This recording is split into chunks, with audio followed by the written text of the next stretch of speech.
Well, the day has finally come. The motion to dismiss has been heard in court, and we have some very saucy, very interesting dialogue that's being shared and passed around for someone who is in the courtroom listening to the arguments made by Drake's legal team, made by UMG's legal team. Obviously, at this point in time, if you don't know the history on this channel, everything that's been going on, we definitely don't have a horse in this race on either side. But the one thing that we do have a horse in the race for is obviously being interested in the implications of this case in relation to freedom of speech, in relation to what you can or can't say in a rap battle, and beyond that. There's so many massive implications on artists, on artistic expression, on how rap battles are viewed and handled, on defining what truly is defamation, what isn't defamation within lyricism. So let's dive into a little bit of this and talk about it right now. Shout out to Inner City Press for this. Now, he's the one who was tweeting all this out while it was going on in the courtroom. I've seen this making the rounds on socials.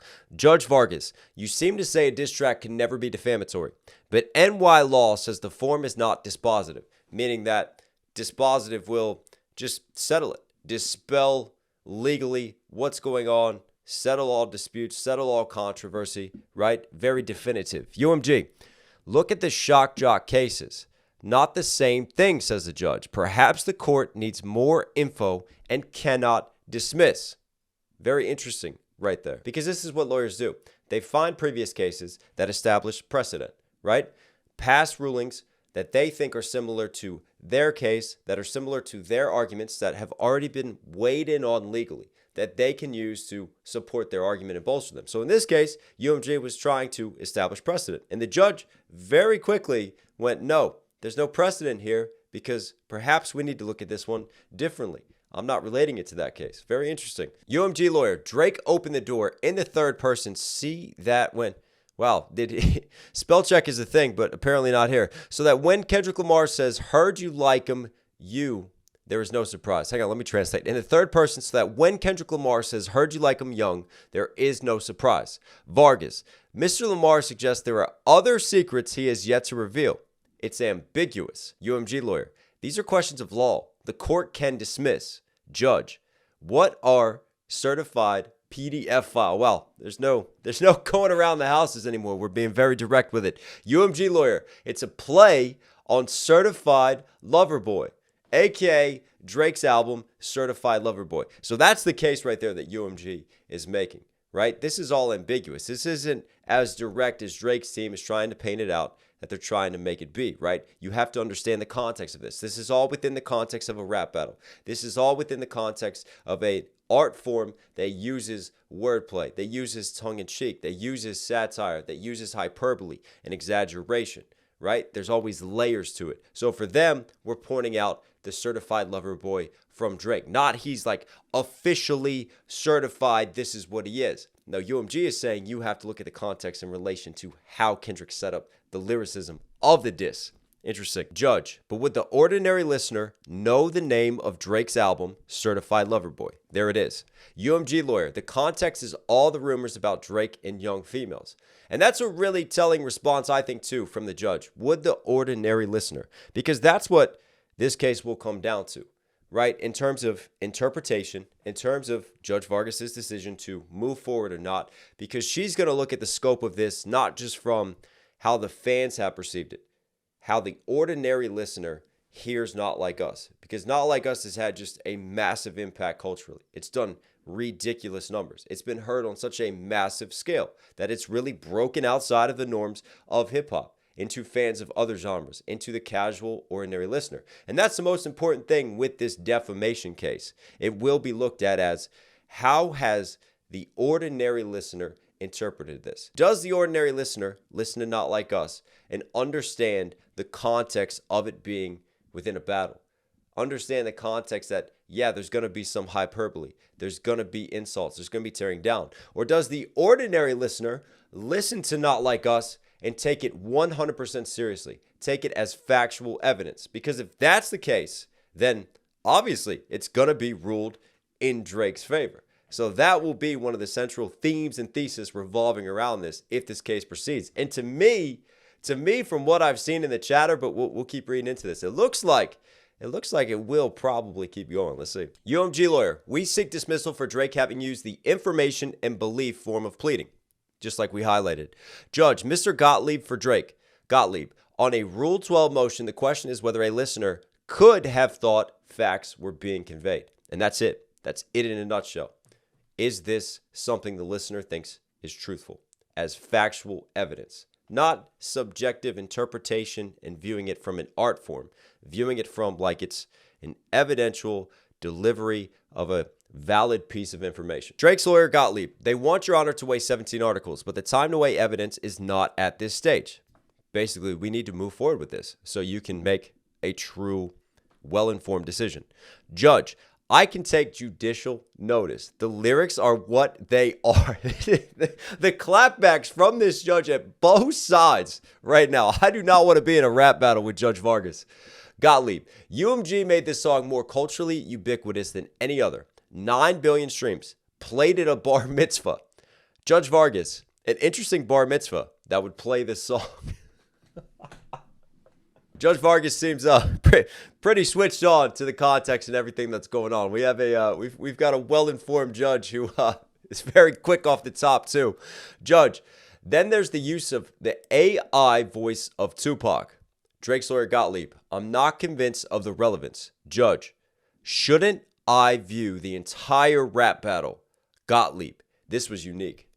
Wow, that's another really big point, right? That if the judge is already seeing it from that lens, because this is one of UMG's big responses. Well, your client Drake wants to point the finger at us and point the finger at Kendrick Lamar for saying these things, but it's completely ignoring the context because Drake has also said and defamed Kendrick Lamar's character. He's also insulted him. He's willingly participated in this rap battle. And why is family matters not being brought up? Talking about Kendrick abusing Whitney, talking about the rumors, talking about one of Kendrick's kids not being his. You know, where's the conversation around that? Hey, Pot, I'm Kettle. How are you? So it's very interesting that Judge Vargas is also going, maybe I should look at the rap battle in its entirety, right? Not just look at solely Not Like Us through this closed lens. I need to understand the full context of what's going on, the insults that are being thrown back and forth. Because if the judge wants to do that, I think that definitely favors UMG's side of things. That favors UMG's defense. And this is why Gottlieb responded this was unique, because that's going to be Drake's lawyer's side of things, right? They don't want the full context of the rap battle taken into consideration. Their argument that they're positioning is that, no, this was just a meteorite hitting Earth. This was a once in a blue moon cultural phenomenal moment, right? That can't be judged like anything else. And that's why it has to be treated as its own entity in terms of Not Like Us. And the reason that it blew up so much and became such a phenomenon is because of UMG's illicit practices, because of all the shady things and dealings that they did to artificially inflate streams, all the stuff that they did behind the scenes, right? That's the way that Drake's side of things has been positioning this and arguing this case. Judge, Kendrick Lamar didn't know he performed at the Super Bowl. Drake's lawyer Gottlieb, UMG republished the material with knowledge when it launched the Super Bowl campaign. There were 3 attacks on his home. So they're still using that. They're still using the attacks, trying to say that, there was physical violence as a result of Not Like Us, as a result of UMG's practices. Gottlieb, the cover art is Drake's home with sex offender location tags. Judge, didn't Drake say Kendrick Lamar is not the biological father of his child? Gottlieb, the court doesn't have enough info on that. Wow, the judge clapping back again. But you know what this also shows? This shows that the judge has heard all the diss tracks. Judge has heard all the disses, right? The judge is not walking into this blind. Judge is well informed of the context of everything. Now it makes sense why the judge said, shouldn't I just look at the entire battle? And hasn't Drake done all of these things? So the judge fully understands this and will weigh this when the judge decides whether to proceed or not. Very interesting, though. I think being well informed of the battle and showing that already, that's probably a good sign for UMG's side of things. Drake's Gottlieb, 10% of streams are false. A popular podcaster alleged the use of bots. There's also a stream farmer. There was whitelisting. There's us coming back into play. Thank you so much for that, by the way. I've had so much fun the past few weeks trying to battle that and deal with the long-term repercussions and fallouts of that. But anyways, I've already made a video on that, and that's for tomorrow. Misdirected search results and payola. They're sticking with these arguments. Judge Vargas, what is the damage in bot streaming? Gottlieb, every other artist on the platform is injured. And that even includes myself because I'm on these same platforms, even though I'm independent. But that's the argument that they're making here, right? Is that essentially Kendrick Lamar getting the bot farming, getting the streaming, that injures not just Drake, that injures every single artist because he's taking away from listens from streams that could be allocated elsewhere. But if they're fake streams, that's an interesting one.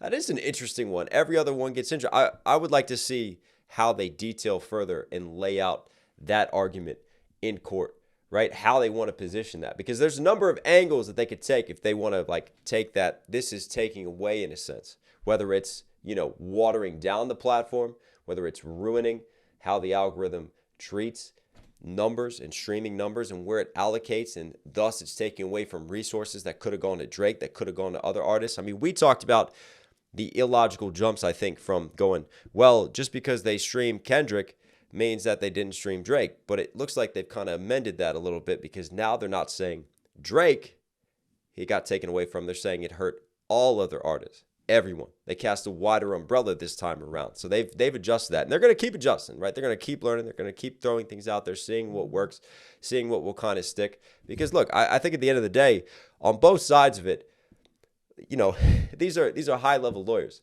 They know what's on the line with this case. And they're going to do the best damn job that they can do, right, in terms of their arguments, in terms of how they lay things out. Because if they can win this, if they can win a massive settlement, I mean, that's just going to be massive repercussions for their law firm.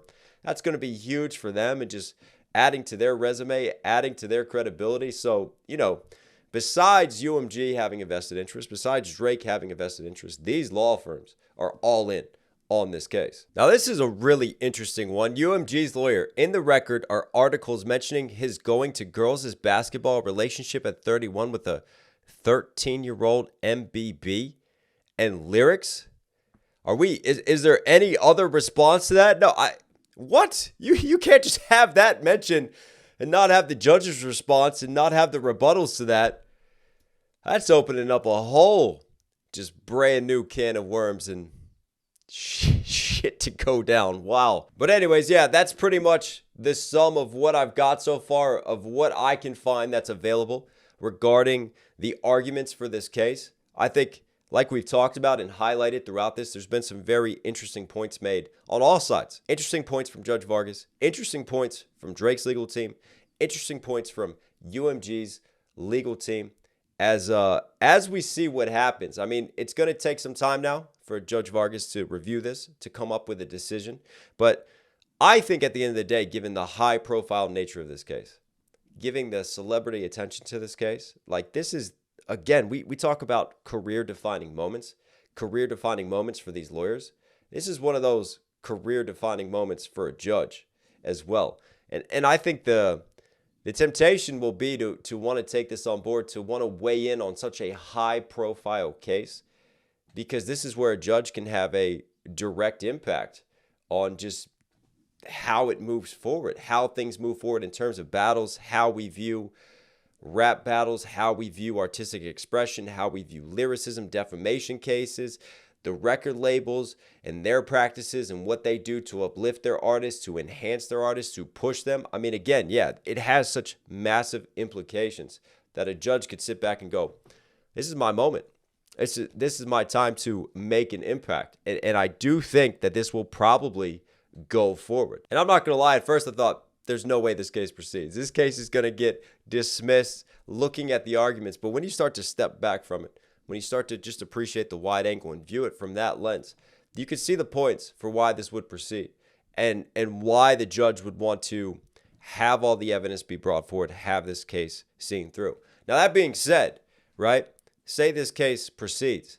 This will be a long game. I think February of next year, they have to get discovery out, and then we won't start hearing this case until next year, depending on Vargas' schedule, depending on all that. This is going to take years, and then there will definitely be appeals. I mean, you could see something like this going all the way to the Supreme Court eventually. And given what that means, right, given the impact that it will have from a PR perspective on Drake, on his side of things, giving the impact that it will have from a PR perspective as well on UMG, on their legal resources, I could easily see this case being allowed to proceed and then a settlement happening, right?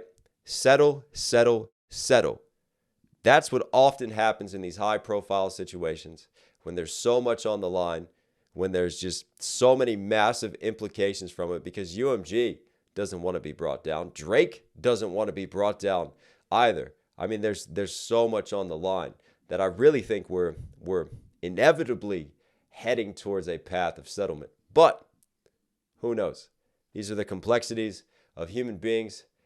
One thing could be a certain way one day. It could change the next day, depending on what's happening socially, what's happening with so many other issues, what's happening behind closed doors, conversations that we don't get to hear, that we don't know about. So, yeah, we'll keep our finger to the pulse on this. And obviously, the next big step of this case will be Judge Vargas's decision of whether or not to dismiss this case. So stay tuned. Anyways, that's all I got for today. Listen, if you're here at the end, obviously enjoy the content. Do me a huge favor, support the channel directly. Subscribe, notifications on. It all helps. It all goes a long way. All right, everybody, stay safe, stay positive. Take care of these. Take care of these. I'll catch you again. Sit down, sit down. I'm like, wow, how we do it like that? Like, wow, how we do it like that? Like, wow, how we do it like that? Like,